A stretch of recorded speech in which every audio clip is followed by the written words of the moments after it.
안녕하십니까. 풍수지리학의 신비라는 제목을 가지고 강의할 독학의사 최용준입니다.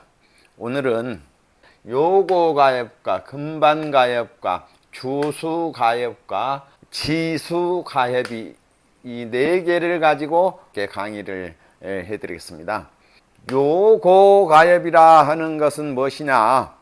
사람 같으면 허리에다가 북처럼 만든 가협이 요고가협이라고 하고, 금반가협이라 하는 것은 가협이 마치 밥상처럼 반반한 가협을 갖다가 금반가협이라고 하고, 주수가협이라는 것은 글자 그대로 네 발 달린 짐승이 달려가는 형체의 가협을 주수가협이라 정의를 내립니다. 지수가협이라는 것은 물이 가다가 가협체에서 그칩니다. 그래서 그칠 지자 물수자 해가지고 일명 지수가협이라고 그렇습니다. 요고가협, 이 가협을 맺으려고 들어오는 용이 둥그스럽습니다. 이 용도 둥글고 이 속에 있는 필봉처럼 생겼는데, 이거는 여러분들이 반드시 알아두셔야 될 것이, 혈처가 조그마한 점 하나만 또 모든 묘자리 하나 쓰는 혈이 이렇게 크게 그려졌지요. 이렇게 크게 그려지듯이 가협에 있는 것도 똑같이 적다 그 말이에요. 단 여러분에게 이해를 시키고 이렇게 생겼다라는 것을 알려드리기 위해서 이렇게 크게 그려놓는다 하는 것을 명심하시기 바랍니다. 이게 이렇게 안 커요. 적습니다. 아주 미미하게 잘 보아야 볼 수 있는 가협 정의가 어느 책 한 구절이 있어요.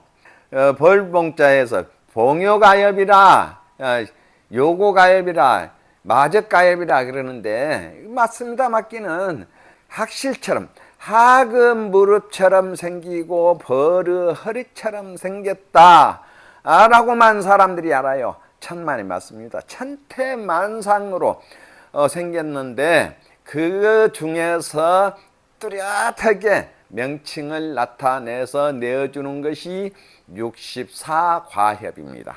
그래서 64가협은 또 어떻게 생겼느냐? 주역에서 논하는 하나의 개를 가협에서 형성시켜요. 주역에서 논하기를 8개에서 88은 64 해가지고 64개가 나오죠. 그 개 하나의 가협 하나입니다. 그래서 가협을 보고 개를 찾고, 가협을 보고 혈의 얼굴을 찾습니다. 얼마나 중요합니까? 그래서 가협을 모르면은 혈을 찾을 수가 없어요. 가협에서 처음으로 일어난 것이 맥기봉이라겠죠. 이 맥기봉은 또 혈처와의 굉장히 깊습니다. 그래서 가협은 곧으면서도 살짝 삐뚤어요. 새끼줄 꼬듯이 살짝 삐뚤어집니다. 그러면 가협은 반드시 좌우에 시종이 있어가지고 가협을 보호를 해줍니다. 그러면서도 가장 가협의 옆에서 영송처럼 나타내가지고 가협을 보호해 주는 것이야말로 올바른 가협이다. 가협이 많아요. 많은데 전체가 다 가협이 아니에요. 용의 결인도 있고 맥기의 결인도 있고 이렇게 혈의 결인 말고요. 그래서 산을 볼 때에는 가장 중요한 것은 혈을 찾았으면 혈처에 앉아서 조산을 보고 용을 찾습니다. 그럼 조산은 개장천심을 해야 돼요. 사람 같으면 머리가 나고 양쪽 어깨가 있어서 이렇게 용이 나오는 것을 품어줘야 된다 그 말이에요. 이것을 개장천심 하는데, 이거는 개장이요, 천심은 용이 나가는 것이 천심입니다. 그와 같이 용은 커가지고 찾기가 쉽지만은 맥기도 맥기봉에서 나올 때에, 맥기가 천심을 할 때에 나올 때 그 말이에요. 뚫고 나올 때, 맥기봉에서 뚫고 나올 때 그것을 천심 그렇습니다. 맥기는 은은해가 숨어버리기 때문에 잘 찾기가 힘들어요. 그러나 조산에서 나오는 용은 3살 먹은 아이도 찾습니다. 가장 높이 혀를 맺으려고 일어난 산이 조산이거든요. 높이 일어난 멀리 있는 산에. 그러면 이 조산에서 나오는 것이 용이기 때문에 3살 먹은 아이도 용은 찾는다 그 말이에요. 여기서부터 용이 조산에서 내려가는 곳까지는 8개의 용이에요. 용이 결인을 딱 해가지고 결인처에서 영과 송이 있는 것을 보고 영송을 보고 24용을 찾습니다. 그래서 강룡이니 양룡이니 나룡이니 생룡이니 사룡이니 광룡이니 이렇게 24룡이 있죠. 24룡은 용의 결인처에 들어가 가지고, 용의 결인처가 어디입니까? 어디 가면 무슨 재 무슨 치 있어요. 용이 나오는 것을 갖다가 치 그래요. 그래서 용의 결인처 그곳에서 내려가 가지고 재 그래요. 그럼 치보다는 재가 더 작습니다. 그래서 재 그러면 용이 결인을 한 곳, 그곳에서 잘로 가게 묶어주거든요. 줄렁줄렁 조산에서 내려오다가 푹 내려가 가지고 잘로 가게 묶어주는 것이 용의 결인이라 이렇게 알아두시면 되겠습니다. 다른 거 없어요. 알아두실 것이 조산에서 출렁출렁 내려오다가 결인을 딱 묶어줄 때에는 결인체는 큰 것은 넓은 도로로 제가 지나다녀요. 적은 것은 소로길로 넘어댕겨요. 이것이 재와 치의 구별을 하는 방법입니다. 그래서 대혈은 치, 또 재 이랬는데 용의 결인처를 갖다가 치나 재라고 한다 하더라. 그러면 거기 가서 용이 결인을 한 곳에서 영과 송을 보고 24용을 찾는다 하더라. 쉽죠? 그리고 그것이 일어나 가지고 출렁출렁 가다가 우뚝 수료가 위험스럽게 일어섭니다. 이것이 주산입니다. 주산에서 출렁출렁 내려가다가 다시 주산과 동등한 크기를 두고 우뚝 또 일어섭니다. 이것이 현무라고 합니다. 그래서 현무에서 과엽을 합니다. 다른데 과엽이 아니에요. 결인이라고 하지 과엽이라고 안 씁니다. 결인처나 과엽처는 반드시 좌우에서 그 용이나 과엽이나 맥을 보호해 준다 하더라. 이렇게 이해하시면 혈 찾는데 굉장히 도움이 쉽게 갑니다. 용이 나타나면 맥이 숨어요. 그 말은 뭔 말인 거는 용이 크게 내려가는 곳에서는 맥이 다른 데로 새지를 않는다 그 말이에요. 용이 나타난 곳에서 혈을 맺는 것은 기혈 그렇습니다. 말탈 기자 산상에서 맺는 묘지를 기혈 그렇습니다. 말을 안장처럼 생긴 곳에서 혈을 맺었다 해서 기혈이라고 그래요. 말탈 기자. 현무에서 여자가 임신해가지고 아이가 뱄을 때에 탯줄이라는 것이 있죠. 이 탯줄은 반뜨덕이 있는 것이 아니라 살짝 꼬아져요. 그래서 현무에서 맥기가 나가는데 그 나가는 것이 과협이다. 이 과협에서는 아기를 낳기 위해서 이제 배가 부르기 위해서 탯줄이 이어지는 곳을 과협 그렇습니다. 과협은 쏙 들어가죠. 그래서 요고가협이라 하는 것은 가협을 맺으라고 용이 내려갈 때에 원태룡에서 요고가협이 나옵니다. 8개의 용 중에서 원태캐에서 태룡에서 나오는데 가협을 만들고 맺기는 가늘게 들어오다가 이 중간중간에서 둥글둥글하게 마디를 두고 좌우에다가 사를 좌도 둥글고 우측에 있는 사도 둥그는데 이 둥글둥글한 것이 요고가협이다. 이 가협을 또 좌우에서 보호하는 둥근 것이 있기 때문에 둥글둥글 하면서 내려오는데 양쪽에서 또 둥근 것이 가엽을 보호하고 있기 때문에 허리여자 요고가엽이라 하더라. 이렇게 이해하시면 되겠습니다. 요고가엽에서는 장남이 발복한 뒤에 차손들이 차근차근 발복을 하게 되고, 혈은 무슨 혈로 맺느냐? 선은 무수 혈이나 횡혈로 맺습니다. 반드시 안 맺어요. 그래서 요고가엽에서는 선인무수혈이나 횡혈로 맺는다 하더라. 8개 중에서 원택계, 택계는 둥글기 때문에 원택계라고 그래요. 쉽죠? 여기도 둥글고 이 보호하는 것도 둥글기 때문에. 그러나 혈은 어떻습니까? 혈은 와혈로 맺는데 양쪽에다가 유두를 두니까 잘못 찾는 사람은 유두에다가 혈을 써요. 양쪽. 이게 가혈이라 진혈과 가혈이 여기에서 논아집니다. 그래서 와혈로 맺는 것이 요고가엽에서 맺는 혈이다. 이렇게 이해하시면 쉽죠. 이 금반가엽이라 하는 것은 용이 금령에서 나오는데 용은 양용이에요. 24용 중에서 금령에서 나온다. 좋은 복령이나 왕룡이나 이런 데서만 대혈 맺는 거 아니에요. 사령에서도 대혈로 맺습니다. 그러나 그 차이가 어떠냐? 결과론이 사령이나 미칠광자, 광룡 같은 곳에서는 하나씩 그 살기를 달고 오기 때문에 불구자가 하나씩 나온다 하더라. 쉽죠? 많이 아르신나 할 것 없이 이렇게 간단하게 정의를 내리면서 가겠습니다. 금반가엽은 가엽이 나가는데 그 가엽 가운데가 반반의 책상처럼 밥상처럼 둥그스름하거나 네모지거나 꼭 네모지든 않아요.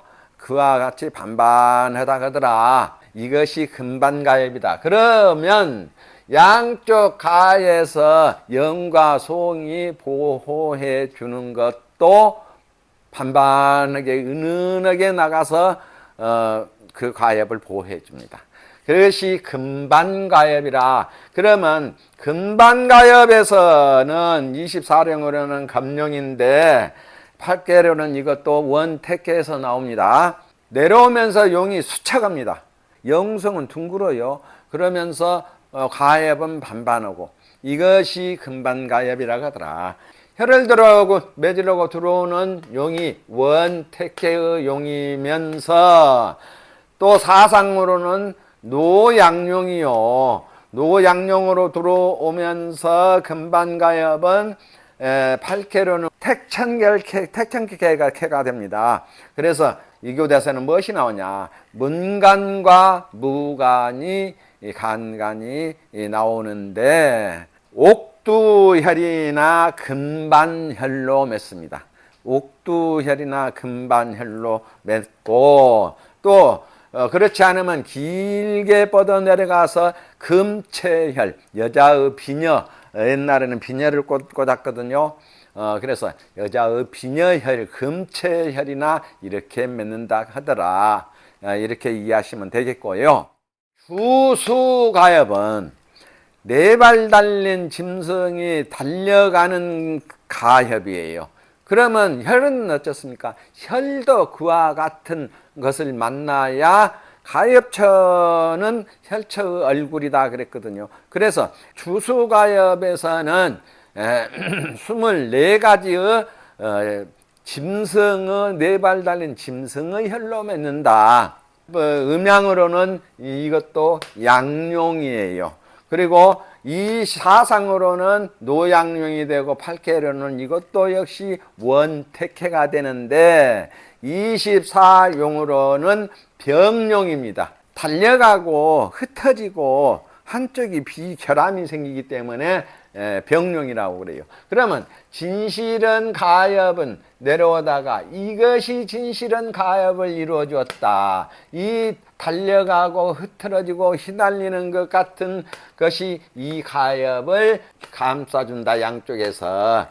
그래서 가엽은 둥근 듯 하지만은 뚱뚱하고 이게 뚱뚱하고 한쪽으로 길게 내려가 가지고 한쪽에서 품어주고 한쪽은 음으로 품어주고 이것이 주수가엽입니다. 이 영성이 허전하기 때문에 가엽처가 뚱뚱해서 부풀어 올라요. 이래서 이것이 병룡의 특징입니다. 가엽을 다 못 쏴주지 못한다 그 말이에요. 한쪽만 쏴주지. 주수가엽에서는 병룡에서 나오기 때문에 자손들이 발복을 하다가도 질병 가진 우환이 간간히 발생을 한다. 이렇게 하시면 되겠고, 병룡이면서 주수가엽에서는 천하장사가 나와요. 가엽이 풍만하고 푹 솟아올랐기 때문에 덩치도 크고 천하장사가 나옵니다. 이 체격이 풍만한 자손들이 많이 나옵니다. 그리고 지수가엽, 이거는 잘 알아두셔야 돼요. 지수가엽, 물이 그쳤다. 그치는 가엽이다. 그렇다고 해서 물이 그냥 풍만하게 있는 거 아니에요. 가엽처가 앞에 논이나 밭이 있는데 질컥질컥해요. 습기가 있다 그 말이에요. 습기가 앞에 있으니까 혈처 앞에도 습기가 많습니다. 그리고 묘지 쓸 때에는 그 앞에 저수지가 없는데 묘지를 쓰고 나면은 장차 저수지가 생깁니다. 그래서 그 저수지가 생겨야 안전한 발복을 한다. 이렇게 이해하시면 되겠고, 그러면 가엽의 형태는 어찌냐? 지수가엽에서는 가엽이 벽에처럼 네모지면서도 한쪽은 살짝 야착게 내려가다가 그 가엽처에 아무리 높아도 그렇습니다. 밭이나 논이 들어있어요.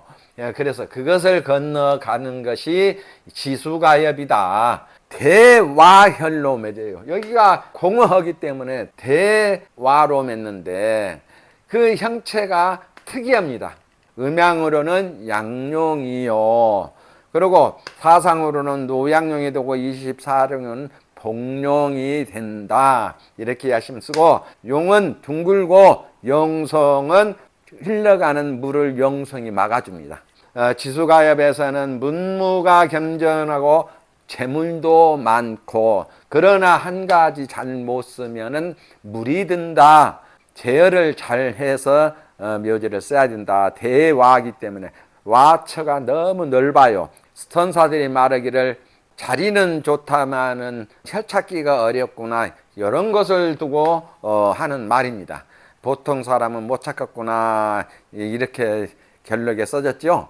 와국이 너무 크니까. 그러나 아무리 와국이 커도 와국에서 찾는 방법이 있어요. 혈을 와국에서는 살짝 유나 돌이 솟아요. 그러면 그것이 혈입니다. 쉽죠? 와국에서 혈 찾는 방법, 살짝 솟은 것이 혈처다. 아무리 넓어도 찾기 쉽죠? 이렇게 찾습니다. 이렇게 쉬워요. 그런 게 어렵다 생각지 마세요. 지수가엽은 가엽을 맺으려고 들어오는 용은 원택계 용에서 2절을 만드는데, 1절, 2절 만드는데 그 앞이 습이 다습하기 때문에 지수가엽이라 하더라. 또 하나의 특징은 묘지를 쓰고 나면은 저수지가 그 앞에 없어도 반드시 그 앞에 저수지가 만들어진다 하더라. 이렇게 정의를 내려주시면 쓰겠고요. 지수가엽은 8캐로는 택수곤캐예요. 그래서 가엽은 크고 용은 양령이요 24개로는 복령이 되고 택수곤캐가 64개로는 되고, 영성도 크기 때문에 가엽에 물을 막아주는데 그 가엽이 끊어지면은 혈이 끊어진다. 이렇게 정의를 내려주시면 되겠고, 파열이 된다 그 말이에요. 그러면 혈처에 영성이 끊어져 버리면 물이 들어오죠. 그러면 혈처에 장차 물이 차버려요. 그렇기 때문에 그 혈은 길이 가지 못한다. 그래서 지수가엽에서는 거부가 먼저 나온 뒤에 무인과 문인이 나오게 되고, 그래서 큰 벼슬아치가 간간히 나오는데, 이 혈은 금어상수혈이나 옥대혈이나 이런 혈로 맺는다라는 것을 알아두시면 되겠습니다. 이 가염만큼은 반드시 눈이 부르트도록 보아가지고 알고 또 알고 확실하게 알아둬야 됩니다. 가여보고 맥기봉하고 출룡은 용 나오는 곳하고 맥기가 나오는 곳하고 혈처하고 혈처되어 있는 혈처 결인하고는 반드시 여러분들이 눈이 부르트도록 확인을 할 수 있어야 산에 가서 혈을 찾습니다.